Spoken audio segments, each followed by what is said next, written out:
বাংলাদেশের গ্রামীণ ঐতিহ্য ও সংস্কৃতির একটি গুরুত্বপূর্ণ অংশ হল প্রাচীন দিঘিগুলো।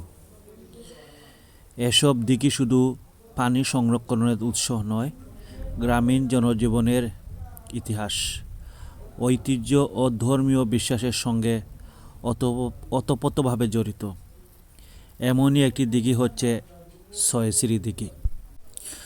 ছয়শ্রী দিঘি মূলত বাংলাদেশের মৌলভীবাজার জেলার কমলগঞ্জ উপজেলার রহিমপুর ইউনিয়নে অবস্থিত।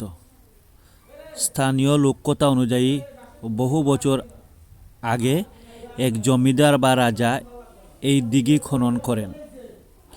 দিঘিটির নামকরণ নিয়ে একটি জনপ্রিয় বিশ্বাস প্রচলিত আছে।